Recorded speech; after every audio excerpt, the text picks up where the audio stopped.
Subtlety and clarity. Do you have enough of both of those in your playing? Tonight on It's Cuppa Time, we'll be talking about subtlety and clarity, as well as a few other subjects that have crossed my desk this week.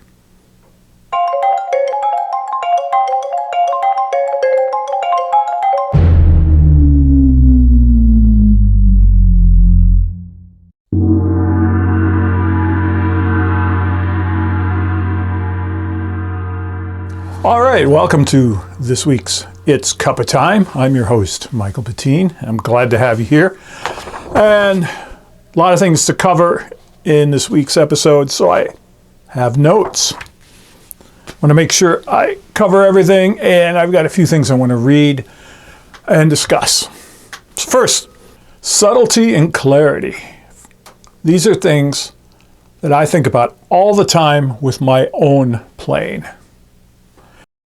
And I see a lot of videos and watch a lot of players, and it just seems to be just big motions and big hits and big energy. You know, they get the mallet and they're just like bashing the gongs and big stuff, big sounds, big motions. But I think a lot of those people are really missing the point.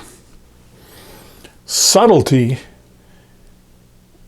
will give you more clarity. If you're just banging away, it's noise. It's just a sound, and after a while, nothing is distinguishable. It just becomes this big sound. And you add another sound to it, and another sound to it, and it's really just noise. And like I said, nothing is distinguishable. It all just sounds like this same continuum of noise. But subtlety, I think this is where people miss out a lot. Subtlety will give you clarity, because each sound can stand on its own. Now, I want to go to my own experience here, and then kind of get back to the subtlety and clarity. But what led me up to this? And what it really is what led me into playing these instruments and playing solo. Whether it's in a concert situation or it's at a yoga studio and people are lying on yoga mats and that. I think especially if you're a drummer, you should be able to relate to this. Other instrumentalists probably can too. But I think especially drummers. So here's my own experience. Okay, so you play an instrument and you're at home and you're practicing. And you are playing your stuff, like playing drum set. And you get all these great sounds off the cymbals, and you're playing all this great stuff on the drums and all these little sounds, all these subtle sounds. And everything sounds really beautiful. I always loved practicing because all these sounds and little harmonics and little subtleties would come out, and I could hear them all. And there was a lot of clarity there because each sound would stand out on its own. So you're doing that and you're playing at home and you're going, man, this just sounds so great. I love it. It sounds wonderful. Then you go to play in your band, and on one side you have a big amp stack, and the other side you have a big bass stack.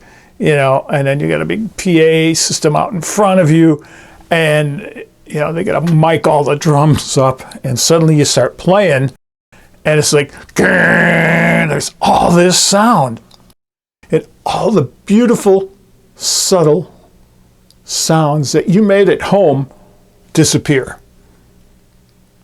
And in order to cut through things, you have to do two important things. One, you have to simplify your drumming.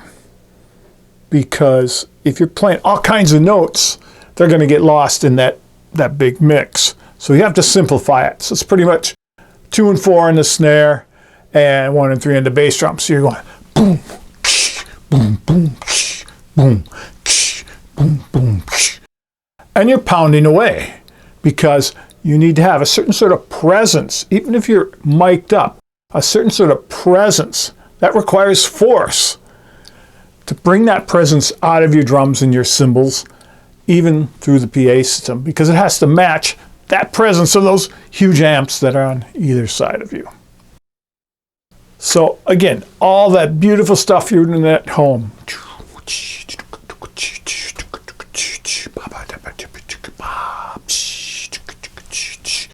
All that beautiful stuff, or even just playing around like in the cymbals and getting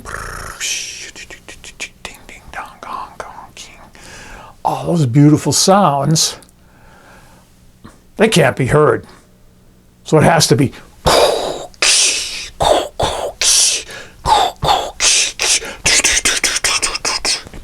has to be big motions.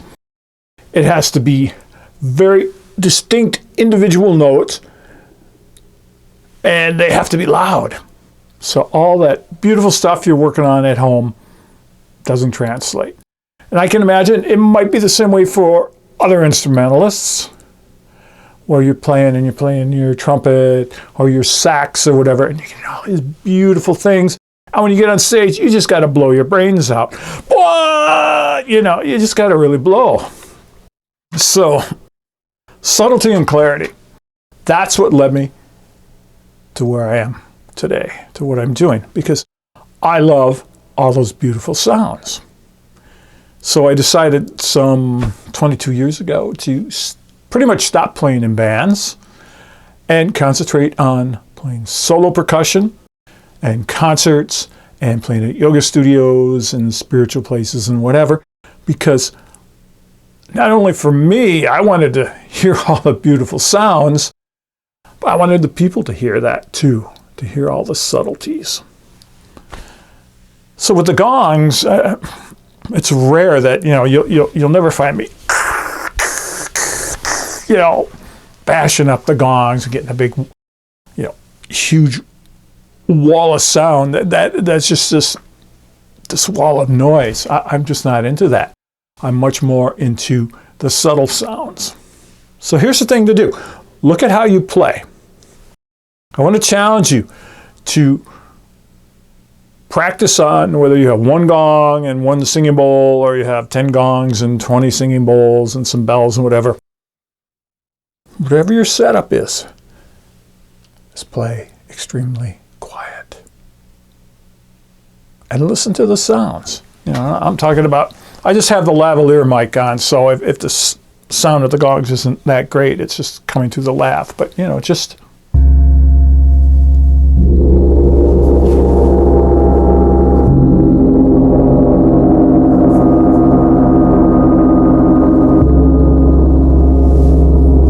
listen to your instruments at a very soft, subtle level. And what you want to listen to is for clarity. And not so much that you're just like, that you're going back and forth and building up this big wall of sound. No. Subtleties.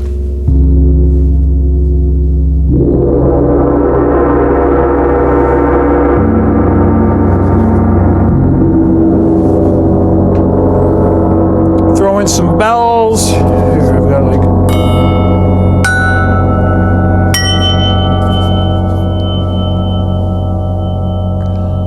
and listen to it. Find clarity in your mix. Think of yourself as being either a live sound person, front of house person, FOH, as they call them at a concert, mixing the band, or you're in the recording studio, mixing, the finished recording, the tape, as it were. And you've got your mixer and you have your faders, and you're trying to find a balance where there is clarity for all the different tracks, all the different sounds. And you're pushing this fader up, okay, you're pulling this one back, and you're listening, you're trying to find a balance. Do that in real time as you are playing. Keep playing, play for a while. But look for that balance. Look for clarity in the mix of what you are presenting to people. I think that's really important. Again, I see so many people just it doesn't even seem like they have any thought in what they're doing. They're just hitting things.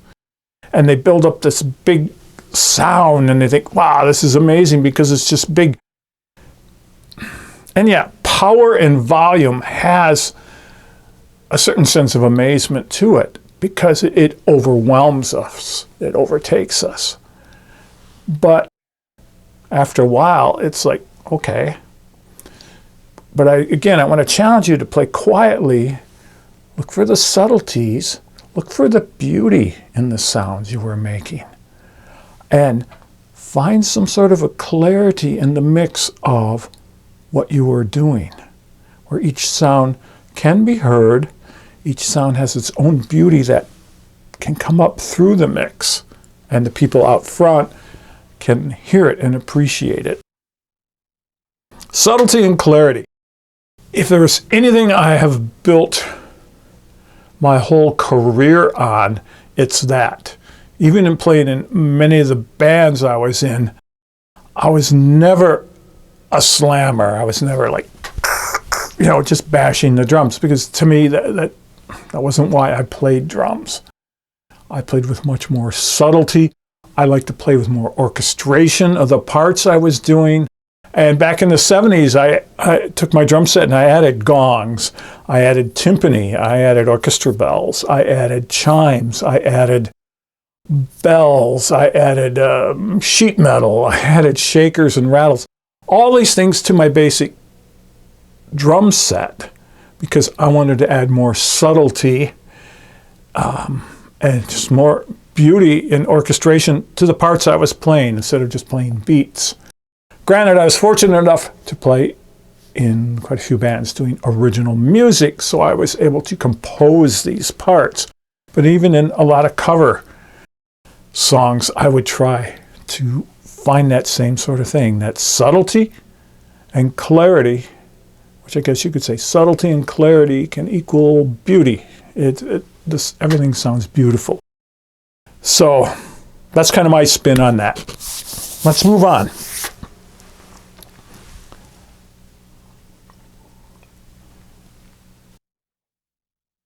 Another subject I want to cover is brand loyalty.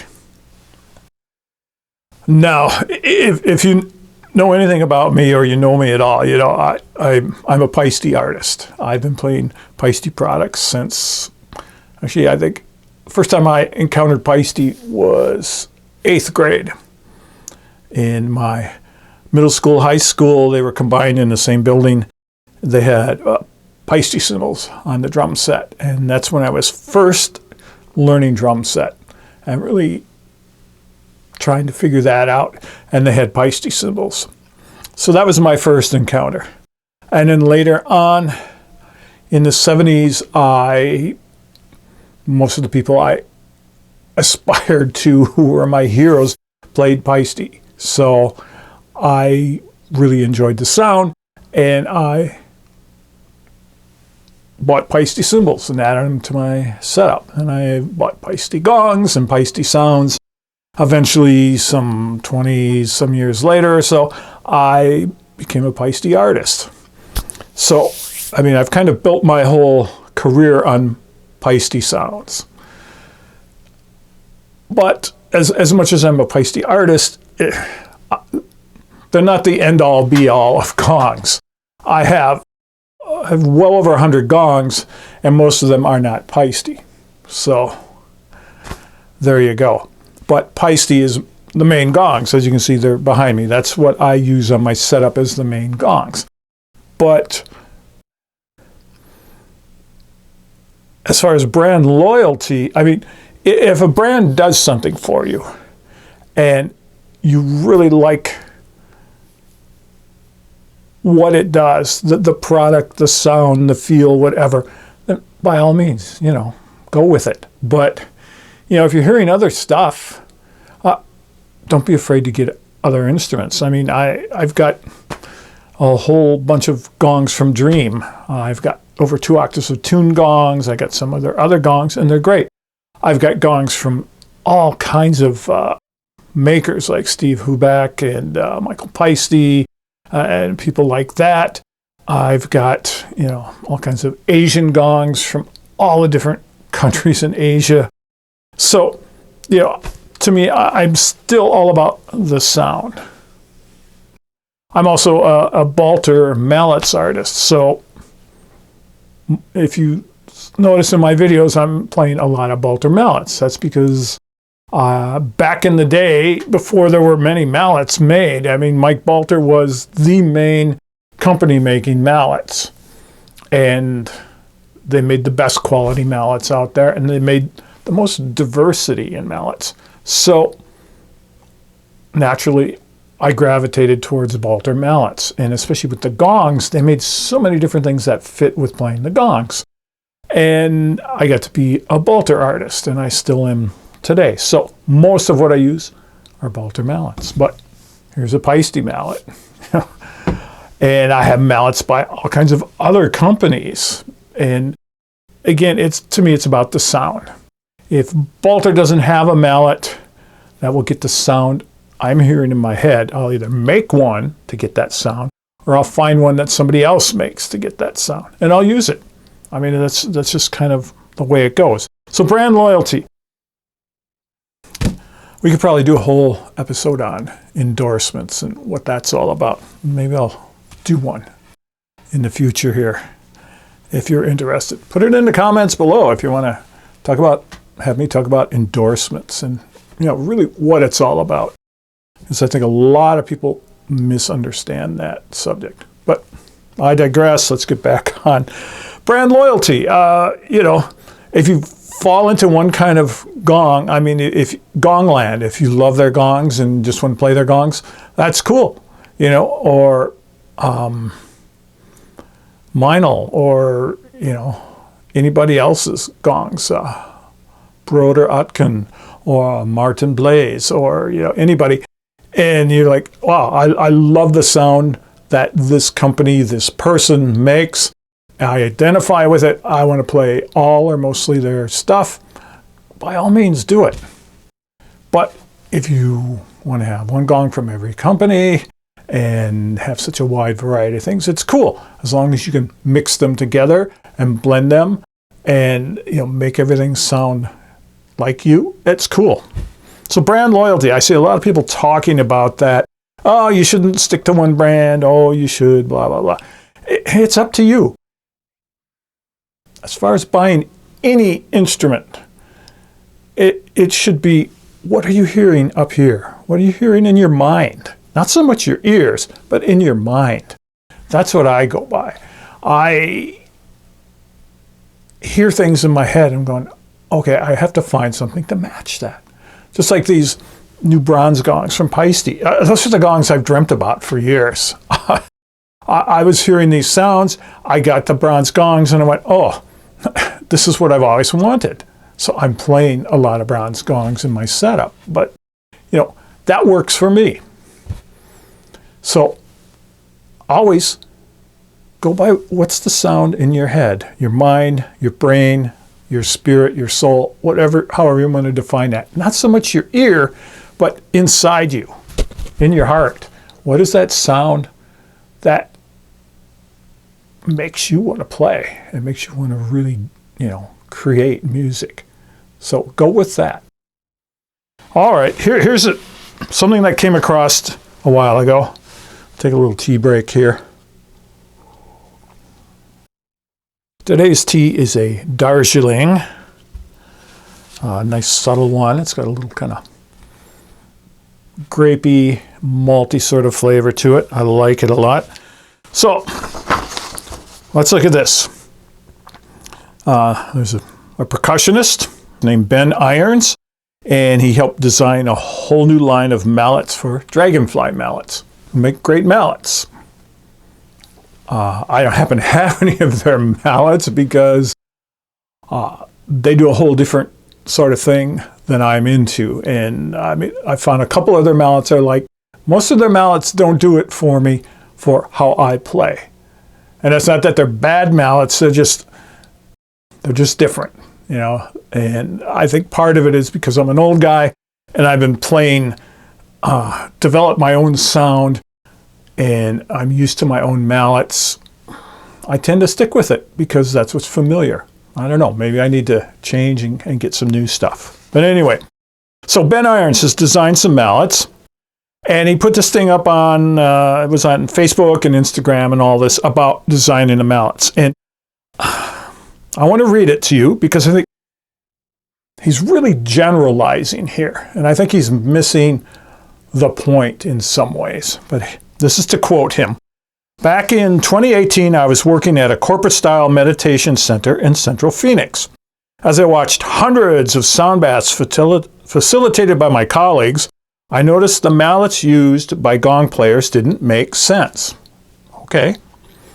The majority of the mallets resembled what we, as professional percussionists, commonly use in an orchestra setting. They are long, heavy, with a large head, meant to be played while standing in a pendulum fashion, like putt-putt. Apparently putt-putt, miniature golf, I guess he means. And able to produce enough sound to blend with an ensemble of 80-plus musicians in a large concert hall. Except, here's a good paragraph here now, except that's not how sound bath meditations are set up. The facilitators sit low, directly in front of the gong, and generally use soft tones in a small room for very few individuals. So why were we using mallets for the exact opposite situation? So I'd like to answer this and address it. Okay. Again, nothing against Ben and his ideas or the mallets he's designed, but I think he's really generalizing. Something I try not to do. And if I do, I always say, well, this is how I feel about what I do, you know. But I think he's generalizing, especially, I want to address a couple things. The facilitators sit low directly in front of the gong. Okay. Not everybody sits, Ben. I stand up. I know a lot of people who stand up and play the gongs. Yes, a lot of people do sit face to face with the gong. It's right there, and they're playing right in front of it. I stand up. My gongs are up in the air. If I sat, this top layer would be inaccessible. I have a bottom layer too. You can kind of see the edge of a gong here, my Jupiter. Okay, not everybody sits. Maybe, I don't know, if maybe the majority of people sit, hard to say. But a lot of people stand up. So, I mean, that's kind of a generalization to say, you know, maybe everybody you saw sat down. You didn't see me or Mike Tamburo or all kinds of other guys who we all stand up and play. Okay, so that's one thing. And he's talking about the mallets. The majority of the mallets resembled what we, as professional percussionists, commonly use in an orchestra setting. Well, yeah, because that's what's out there. And maybe your new series of Mallets of Dragonfly will address the fact that most of the mallets are symphonic mallets or borrowed mallets from other instruments, vibes and marimba and glockenspiel and things like that. So here's the part that I really disagree with. They're long, heavy, with a large head, meant to be played while standing. In an orchestra, you're standing, and the gong is usually down here, and like he says, like putt-putt. So you got, you know, you're like, it's like you're putting at miniature golf here, hitting the gong. Pendulum fashion because it's down like a pendulum. And I play pendulum up, as you will see in my videos about playing and using mallets and technique. So anyway, so he's talking about they're long, heavy, with a large head. Here's a good example. And able to produce enough sound to blend with an ensemble of 80-plus musicians in a large concert hall. Yes, they can. I have plenty of big mallets like this. And yes, they can be played loudly. But I challenge you, if you can't play soft with this, there's something wrong. You know? I don't play loudly, and I use big concert-type mallets. And I'll tell you why in a minute. But he says, except that's not how sound bath meditations are set up. Okay. Yes, we play quietly. We're usually in a smaller room. 10, 20, 30, 40 people. If you're in a big church, you might have more. And we're not bashing the gongs, hopefully, but too many people are anyway. There's a reason I use big mallets. There's a couple of reasons. And I think a couple of reasons that others should use big mallets and not just small ones. One is I have big hands. I'm sort of a big person. I have big hands. So a larger mallet feels more comfortable to me. And I can handle it. Also, I don't hold it by the end very often. I'm usually holding it more up here to get the pendulum motion. Again, watch my video on mallets and mallet technique. And it goes back to the first subject today, subtlety and clarity. I'm playing very subtly.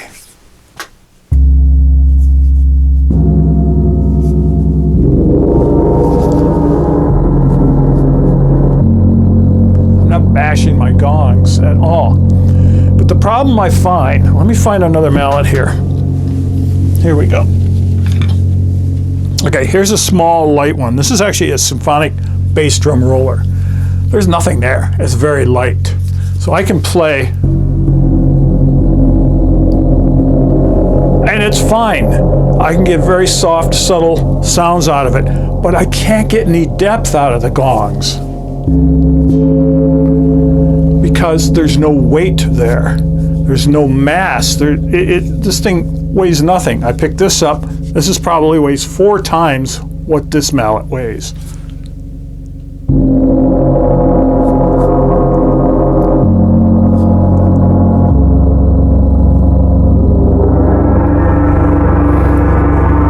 Now, as you can see in here, I'm not bashing on the gongs. It's not a symphony orchestra. It's not the big crescendo and I have to go whoosh. No, I'm playing subtly. But I like a large, heavy gong because it can bring out the fullness of the gong. Something like this will not get the fullness of the gong. At least that's my opinion and my experience. Yours might differ. So I prefer bigger mallets, heavier mallets. Not so I can play louder, and I wouldn't say that they're the wrong design for playing meditation style gongs or that.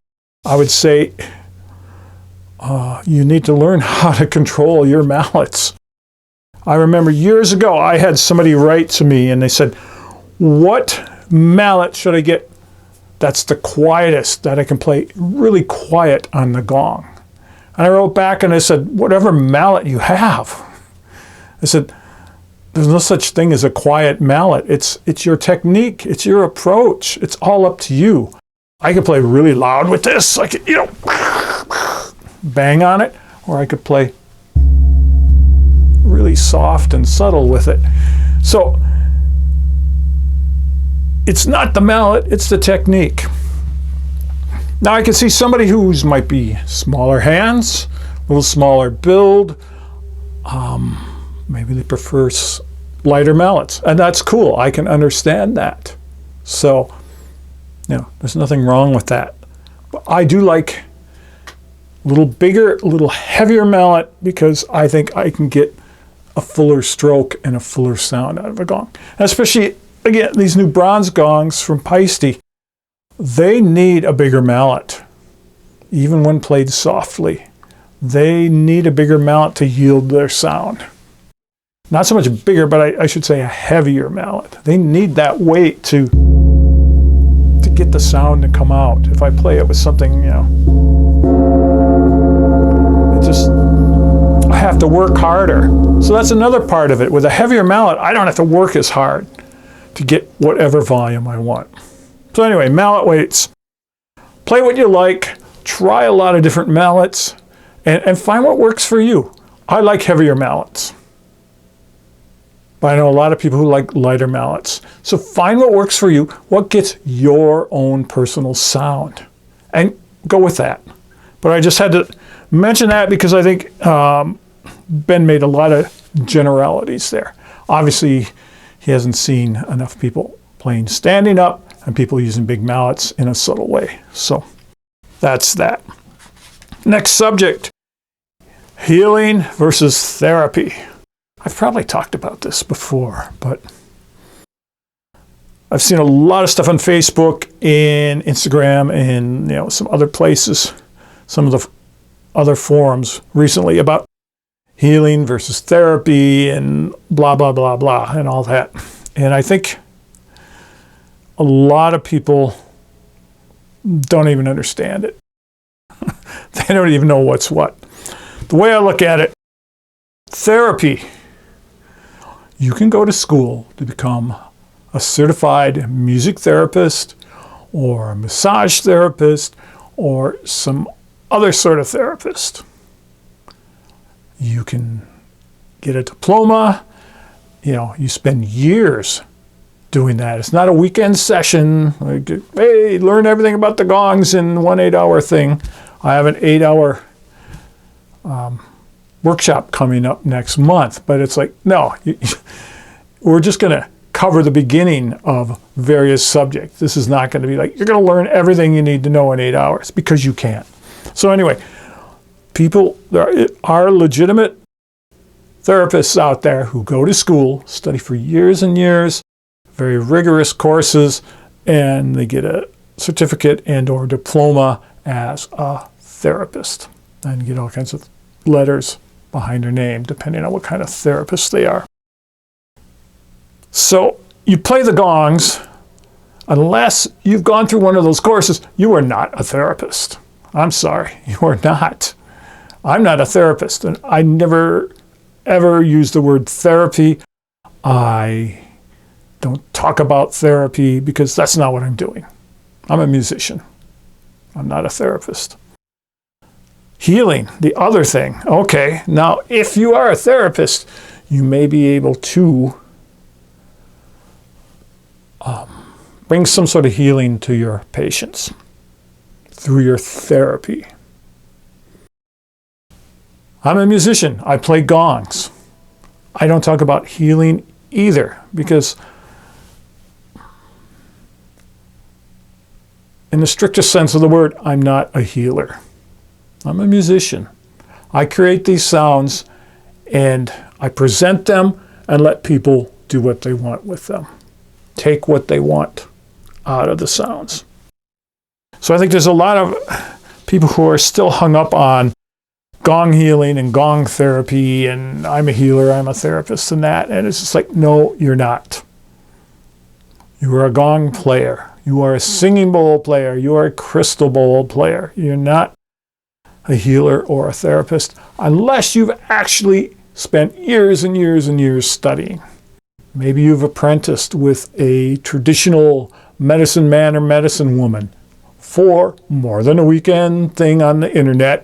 You have apprenticed with somebody for years and years and years and learned about herbalism and plants and how they affect us, and learn actual traditional healing methods. Or you've studied acupuncture and other Asian sort of methods, herbalism and things too. Then you might be a healer. And then again, if you've gone and studied therapy, music therapy, massage therapy, other sorts, then you might be a therapist. But if you play gongs, like I do, and like probably 99.9% of you people out there do, you are not a therapist or a healer. You are just a gong player, a singing bowl player. Sorry, that's the way it is. That's my opinion. And I think it's more fact too. So, okay, let's move on to the next one. Kind of related to all this stuff. And this comes from Facebook. I'm always cutting and pasting stuff off the internet and put them in a file and things to talk about later. And I didn't get the person's name. Sorry about that. If I find it, maybe I'll put it down below. Here's a quote from somebody, and I thought it was a really interesting thing, and it ties into this whole healing versus therapy versus gong player thing. And this is a quote. Acceptance comes from listening. As a sound practitioner, okay, I like that title, sound practitioner. You're not making any claims there. It sounds kind of official, practitioner, but you're not making any claims to be a healer or a therapist. Okay, sound practitioner. I'll go with that. As a sound practitioner, I understand how important it is to listen first. That's super important, really. Listening also demands knowing the sound, knowing the quality, the resonance of every sound healing instrument. And how do I do that? By feeling the sound, nothing less, nothing more. It is the effect of the outside sound on the inside of me that helps me understand the sound. Yeah, I think other videos I've talked about listening. I mean, listening is so important to your environment, to your instruments, listening to the people who are listening to you, and also feeling it. I think that's a big part of it. We could go into a whole discussion on feeling and awareness and that. But let me just say, you need to be aware of what is happening with your sounds, your instruments, the sound in the room around you, what's happening with the people there, what's happening to you. You need to be aware of all of that. Okay, the next paragraph. Yesterday's sound bath was the one where I learned to listen, and that helped me understand and also accept that a sound bath can be conducted as a meditation and as a concert too. Congratulations that you came to that realization. I have known people conducting concerts abroad, have personally also attended a few, but for me to perform sounds and not facilitate was a new experience altogether. Well, I am not sure if I ever will want to perform sounds, but I know that every sound practitioner develops his/her unique way of facilitating, playing, conducting, performing sounds. I like that. I believe this was a woman who wrote this, and I think it's great that she had this sort of breakthrough. I learned to listen, and that helped me understand and also accept that a sound bath can be conducted as a meditation and as a concert too. That's how I work. I don't know any other way to work. My background is as a performing musician. Since I was 15 years old, I think I played my first gig. So that's 50 some years ago. I've performed all through high school, all through college, all through bands of all types of music, rock and jazz and fusion and country and classical and improv and all that. So performing, that's been the main thrust of what I do as a musician, is performing for people. So naturally, when I branched out into this, as I was talking earlier in the subtlety and clarity thing, I started playing solo because I wanted all those subtle sounds to be heard. So it was more of a concert situation. And then it sort of gradually morphed into what you could say as a meditative type performance for people in yoga studios and similar places. But to me, it's a meditation for them, but it's still a performance or a concert. If you were to see me at a yoga studio on Friday night and in a club or concert hall on Saturday night, there would be a lot of overlap between those two. Probably 3/4 of what I would do would overlap. In a concert performance, I might bring out more hand drums, my big bass drum, wood blocks, a little more percussive items, and tend to mix that in with things and play a little more percussively. Whereas in a yoga studio and a meditation sort of thing, it's more of a flow of sounds, not percussive, but just this sort of flow of softer, longer sounds. but 3/4 of those sounds are going to overlap. So my approach is pretty much the same, no matter what kind of situation I'm in. Even if I'm playing with other people, like in a duo, trio, quartet, whatever, in an improvised situation, I pretty much bring my setup, and I'll probably bring some hand drums, but I play very much in the same manner than I would playing at a yoga studio. So I think that's an important thing, to realize is, look at what is your perspective? How are you approaching things? If you have musical training, whether you played violin or clarinet or piano or guitar, if you are a quote-unquote musician and you are now playing gongs, chances are you will come more from a performing aspect, unless you're just a hobby musician and you've never played a concert or a performance. But if you've played in clubs, played in concerts, if you were a music major in college and you did a recital and you played in the concert band and marching band and whatever, chances are you will approach things a little more from a performance aspect, because that's your nature, that's in your blood. I mean, I can't help it. That is my nature, to be a performer. If you've come into the gong, singing bowls and such, and have no music experience, and you're playing meditation sessions, then that's probably the only perspective you really have, is to play as a meditation and not think of anything as a performance or a concert. Now, is either way right or wrong? Not necessarily. Again, it's all up to you.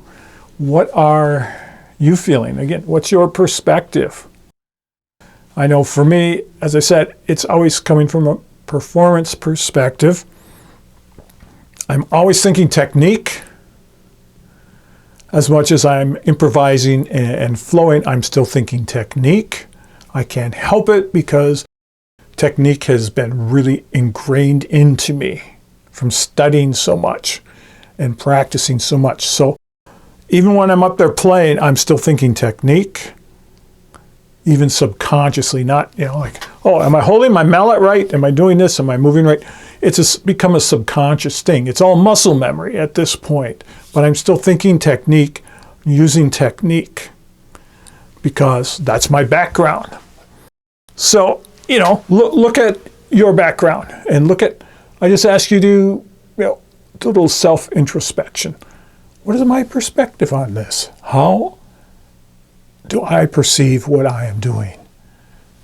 Am I doing a meditation or healing therapy, whatever you want to call it? Is that exactly what I'm doing?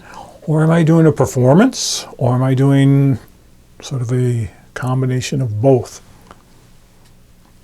Find out what works for you and how you look at it. I think that's really important. I know a lot of people are like, well, I just play the gongs and I just do this and spirit moves me. And okay, if that works for you, that is your deal, and that's fine. I can't work that way. As much as I let spirit into it all, like I said, I come from a performance background, so I really have that ingrained into me. And although I'm always feeling my way through things, it's always a feel thing. That's the biggest part of what I do, is feel my way through everything and being aware of what's going on in this whole sphere around me, this whole 3D sphere, what's happening, and feeling my way through it. So that's today's episode. We probably ran pretty long here, I don't know, but just to go back, talking about subtlety and clarity. Check out how you are playing. And check out, if you're playing subtly, check out if there's clarity between your sounds and not just a big wall of noise. Go on YouTube and watch some videos of Mike Tamburo. He plays with beautiful subtlety and a lot of clarity. All his sounds speak. You can hear them. It's not a wall of noise. He's a good one to follow. Brand loyalty. Play what you love. Find what works for you. If it's one brand, run with it. If it's 10 brands, run with it. And don't worry about what you're playing. Just find stuff that works for you. Mallet weights. Find what works for you. If you like heavy mallets like me, use them. If you prefer little light mallets, use them. And find your own sound. I mean, don't copy me. Don't copy anybody else. Find your own sound. Define yourself. Healing versus therapy. Nope, you are not a healer and you're not a therapist. You are a gong, singing bowl, crystal bowl player, mainly. Yes, there can be healing and therapy that occur in there, but unless you have actually studied those areas, again, for more than a weekend or 2 weekends, for years and years, and have certified, if you look at last week's certificate thing, an actual certified diploma from an institution, or you have apprenticed, and we talked about that, apprenticed with somebody, a traditional indigenous medicine man, medicine woman, whatever you want to call them, for years and years, then no, you're probably not a healer or a therapist. You're just lucky. And then concert versus meditation. Take a look at your perspective. See what you're doing. You might want to investigate the other side, or stay in the lane you're in, or you might not even realize that you're crossing over. Okay, that's it for this episode. Go make yourself a cup of tea. Have a good night and practice some.